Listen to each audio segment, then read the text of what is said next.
The US has changed the course of the conflict. How will Iran respond? As Benjamin Netanyahu stood at the podium in the Israeli Prime Minister's office this morning, he did not at first address the Israeli people in Hebrew to update them on the latest dramatic development in this, his latest war. Instead, he spoke in English, speaking directly to and lavishing praise upon US President Donald Trump after the US bombed Iranian nuclear sites.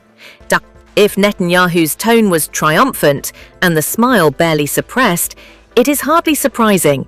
He has spent most of his political career obsessed with the threat he believes Iran poses to Israel. Netanyahu has spent much of the last 15 years attempting to persuade his American allies that only military action and only American munitions could destroy Iran's nuclear weapons program, while congratulating Trump for a bold decision that will change history.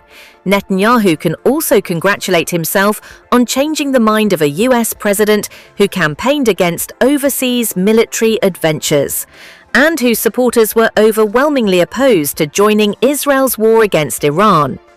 It should also be noted that Trump's own intelligence agencies had not shared Israel's assessment of how quickly Iran could seek to build a nuclear weapon, nor indeed whether it had taken the decision to do so.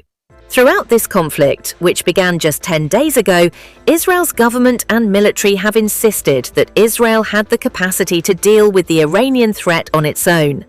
But it was no secret that only America possessed the massive ordnance capable of dealing with the strongest levels of protection around Iran's nuclear facilities, particularly at Fordo, built deep inside a mountain. If the nuclear sites bombed last night are now indeed out of use, then Israel's Prime Minister will be able to declare his main war aim complete, perhaps bringing this conflict closer to an end. For its part, Iran says it had already moved its nuclear material out. But without last night's bombing, Israel would have continued working its way down the long list of targets its Air Force has spent years drawing up.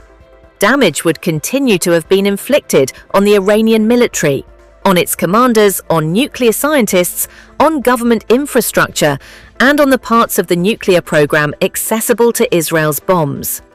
But Netanyahu may have been denied a clear point at which Israel could say the nuclear threat had been definitively neutralized. Perhaps only regime change in Iran could have delivered that moment. The B-2 bombers have undoubtedly changed the trajectory of the war. Whether it escalates even further will depend on how Iran and its allies respond. Last week, Iran's supreme leader had vowed to hit back at the US were it to enter the war. The Americans should know that any US military intervention will undoubtedly be accompanied by irreparable damage, Ayatollah Ali Khamenei said. And only on Saturday, the Houthi group in Yemen, staunch Iran